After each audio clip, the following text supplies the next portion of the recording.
जास्त आहे असं दिसतंय। निराशाजनक परिस्थिती आहे, परंतु आज सुनावणी सुरू करायचीच असं जर न्यायालयाने ठरवलं असेल तर ते सुनावणी सुरू करू शकतात आणि त्या संदर्भात पक्षचिन्हाच्या संदर्भातली तरी सुनावणी आज सुरू होऊ शकते असं मला वाटतं। लीगली कमान कोण हँडल करणार आहे, कारण की तुमचा सनद रद्द झालाय, नेमकं कोण आता रिप्रेझेंट करणार आहे तिथे सुप्रीम कोर्टात? हे बघा, लोकांचा कोणीतरी गैरसमज करून दिलेला आहे।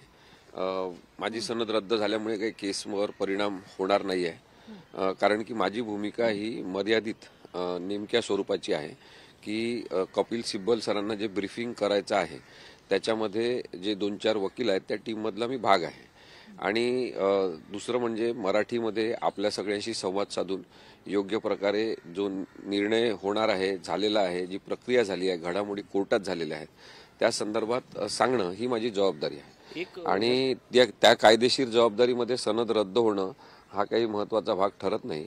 सनद रद्द झाल्यामुळे केवळ मी इथे बँड लावून कोर्टामध्ये युक्तिवाद करू शकत नाही किंवा एखादं वाक्य म्हणायचं असेल, काही बोलायचं असेल ते बोलू शकत नाही, परंतु बाकी सगळे कामं जबाबदाऱ्या म्हणून कायदेविषयक आवश्यकतेच्या म्हणून मी करू शकतो। सर, एक मुद्दा या सगळ्या केसमध्ये आहे, इलेक्शन कमिशनच्या निर्णयाचा आधार घेतलेला आहे। आमदार अपात्रता असो, शिवसेना पक्षचिन्ह असो, प्रत्येक ठिकाणी इलेक्शन कमिशनचा निर्णय जो आहे तो महत्त्वाचा ठरलेला आहे।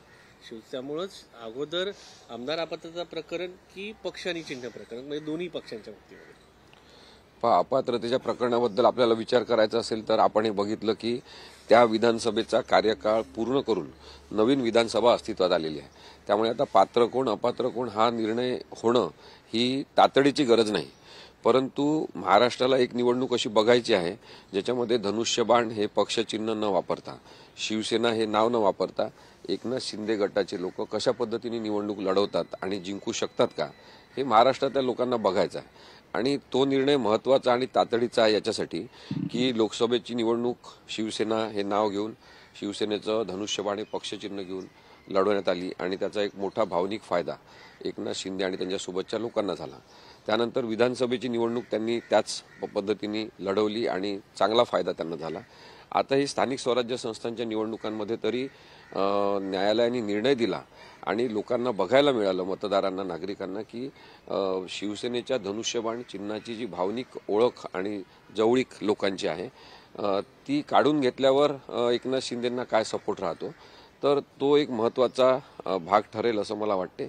संविधानिक दृष्टिकोनातून बघितलं तरी सुद्धा पक्षचिन्हाबद्दलचे वाद आतापर्यंत झाले तेव्हा पक्षचिन्ह गोठवण्यात आलं।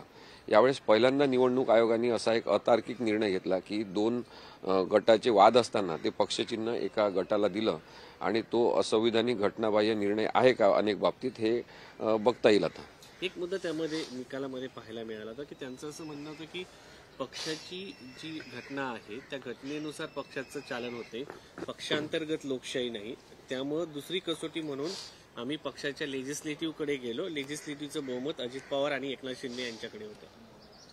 हे बघा, लेजिस्लेटिव्हचं बहुमत बघणं म्हणजे विधिमंडळ पक्षातील बहुमत बघणं हा एक थर्ड क्रायटेरिया आहे, तो तिसरा पर्याय थेट एकमेव म्हणून वापरणं हे चुकीचं आहे। कारण की ज्या मोठ्या प्रमाणात प्रतिज्ञापत्र दाखल करण्यात आले होते की शिवसेना पक्ष संघटनेवर कोणाची पकड आहे या संदर्भातले कोणतेही प्रतिज्ञापत्र लक्षात घेतले नाही। जी रचना पक्षाची आहे त्याच्यामध्ये उद्धव ठाकरे हे प्रमुख आहेत आणि त्यांच्या सहीनीच एबी फॉर्म डिस्ट्रीब्यूट झालेले आहेत। इव्हन एकनाथ शिंदेंनी सुद्धा ज्या निवडणुका याच्यापूर्वी लढवल्या आणि त्या वादविवाद होण्याच्या आधीच्या निवडणुका होत्या त्याच्यामध्ये सुद्धा उद्धव ठाकरे यांची सहीनी एबी फॉर्म डिस्ट्रीब्यूट करण्यात आलेले आहे।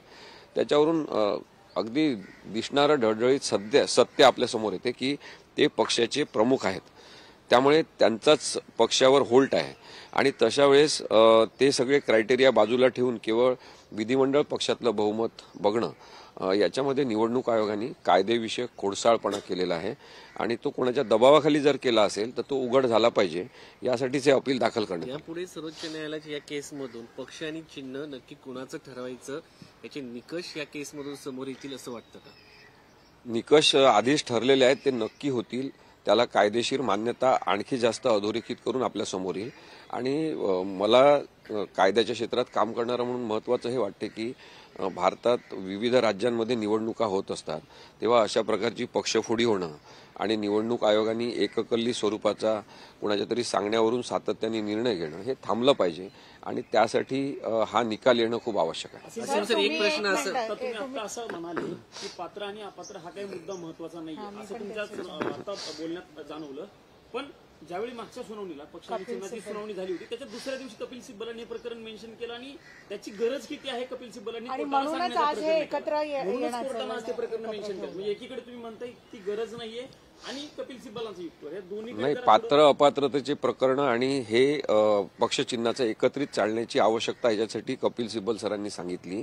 कारण की जो निर्णय विस्तृत स्वरूपाचा जस्टिस चंद्रचूड आणि त्यांच्यासोबतच्या 4 ज्येष्ठ न्यायाधीशांनी दिलेला होता त्याच्यामध्ये कारणी मीमांसा सगळी करण्यात आलेली आहे की एकनाथ शिंदेंचं कसं चुकलं, भगतसिंग कोश्यारी यांनी कशा चुकीच्या वागणुकीतून पक्ष प्रस्थापित केला, राहुल नार्वेकर यांची भूमिका कशी असंविधानिक राहिलेली आहे, घटनाबाह्य पद्धतीने त्यांनी काही निर्णय घेतलेले आहेत, या सगळ्यांची कारणमीमांसा त्यांनी केली होती. आणि 10व्या परिशिष्टाअंतर्गत हे पक्षांतर बंदीचं प्रकरण असल्यामुळे राहुल नार्वेकरांकडे पाठवलं होतं. केवळ त्यांनी बऱ्याचशा गोष्टी जवळपास निकाल लावलेल्या स्वरूपात नमूद करण्यात आल्या होत्या. म्हणून हे एकत्र सुनावणीसाठी घ्यावं. त्याच्यावरून जे न्यायनिर्णय प्रक्रियेतून काही वक्तव्य न्यायालयाने केलेले आहेत त्याचा फायदा या पक्षचिन्हाच्या संदर्भात निर्णय घेताना होऊ शकतो आणि न्यायालयाचा महत्वाचा वेळ वाचू शकतो. त्यासाठी हे प्रकरण एकत्र चालवण्याची आवश्यकता आहे. पण अपात्रतेच्या प्रकरणावर आताच निर्णय नाही झाला तरी चालेल, कारण की ते आता आपण त्याला म्हणतो अकॅडमिक अभ्यासाचा एक विषय तो केवळ राहिलेला आहे. जेव्हा पक्षांतर बंदी कायद्यानुसार अपात्र त्यांना करायचं होतं तेव्हा करण्यात आलं नाही, तेव्हा तारीख देण्यात आली. आता मात्र तो निकाल होणं सुद्धा आवश्यक आहे की भविष्यामध्ये भारतात सर्वत्र राजकीय शुद्धता असली पाहिजे आणि पात्र अपात्रतेबद्दलचे निकष नक्की असले पाहिजे. अपात्रता घेऊन सुनील प्रभू हे स्वतः आलेत का? मागच्या काही वेळात म्हणजे कधीच ते असे दिसले नाहीये. त्यांनी प्ली फाईल केली आहे. पक्षातर्फे त्यांनी फाईल केलेली आहे पिटिशन, त्यांच्या सहीने ती पिटिशन फाईल झालेली आहे. कारण की ते पक्षाचे त्या संदर्भातले प्रमुख आहेत. पिटिशन दाखल करताना त्यांची सही आवश्यक आहे. ते दिसले नाही याचा अर्थ ते नाही आहेत असं नाही.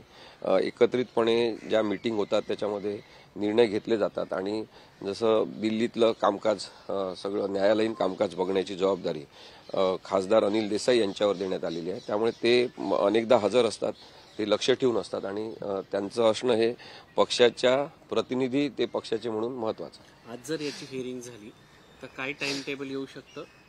शिवसेना पक्षाला साधारण किती दिवस याचा युक्तिवाद करायची आहे? कारण मागच्या वेळेस या संदर्भात भाष्य करण्यात आलं होतं. जर टाइमलाईन देण्यात आली तर तुमच्या बाजूने किती वेळ युक्तिवाद होऊ शकतो आणि समोरच्या बाजूने किती वेळ, साधारण किती दिवस लागू शकतात या सगळ्या प्रकरणाच्या निकालीस काढण्यासाठी? बरेचदा सत्य मांडायला कमी वेळ लागतो आणि सत्याची मांडणी करताना केवळ 45 मिनिटच आवश्यक आहेत आमच्या युक्तिवाद करण्यासाठी, असं कपिल सिब्बल सरांनी अत्यंत स्पष्टपणे न्यायालयात सांगितलेलं आहे. आता ज्यांना असत्य सांगायचं असते न्यायालयामध्ये, याच केसमध्ये नाही सगळ्या केसमध्ये असं होते की असत्य सांगायचं असते. आपण जीवनामध्ये तेव्हा पाहतो की खूप गोलमटोल काहीतरी फिरवून वगैरे आपल्याला ते सांगायचं असते आणि ते दुसऱ्यांना पटवून देण्यासाठी सतत प्रयत्न खूप जास्त करावे लागतात. त्यामुळे त्यांना कदाचित जास्त वेळ लागेल असं त्यांनी तेव्हा सांगितलं होतं की प्रत्येकाला 1-1 दिवस लागेल. तरी न्यायालयाने हे मान्य केलं की 45 मिनिटं तुम्ही घ्या आणि बाकीच्यांना किती वेळ लागेल ते युक्तिवाद आपण सुरू करू असं सांगितलं. माझी अपेक्षा आहे की आज 2 वाजेपर्यंतच कामकाज असल्यामुळे निदान याच्यावरची सुनावणी सुरू झाली पाहिजे. सुनावणी सुरू होणे आवश्यक आहे की सामान्यातल्या सामान्य माणसांचा न्यायव्यवस्थेवरचा विश्वास कायम राहण्यासाठी काहीतरी होताना दिसलं पाहिजे. केवळ तारीख होताना पाहणं यासाठी लोक आता कंटाळलेले आहेत आणि अविश्वास व्यवस्थेवरचा निर्माण होणं हे लोकशाहीसाठी घातक ठरणार. लोकल बॉडी इलेक्शनच्या पार्श्वभूमीवरती एकनाथ शिंदे यांचं चिन्ह गोठवण्यात यावं अशी मागणी करण्यात आली होती गेल्या सुनावणीच्या वेळेस. जुलैपासून ऑगस्टला तारीख मिळाली, त्याच्यानंतर ऑक्टोबरची तारीख मिळाली, आता नोव्हेंबर.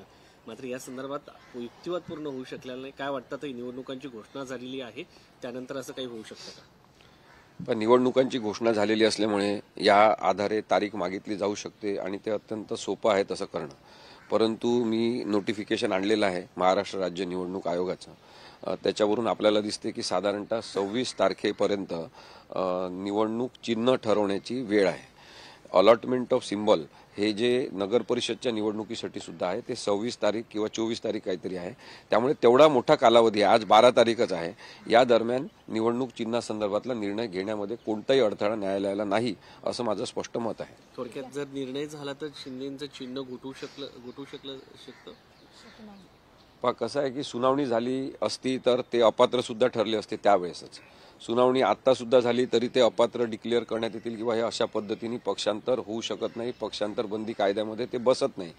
सुनावणी झाली तर हे सुद्धा नक्की होणार की त्यांना निवडणूक आयोगाने जे पक्षचिन्ह दिलेलं आहे ते चुकीच्या पद्धतीने दिलेलं आहे. निवडणूक आयोगाने चुकीचे अन्वयार्थ काढून कायद्याचा गैरवापर केलेला आहे हे सुद्धा होईल आणि त्यांचं चिन्ह काढून घेण्यात येईल.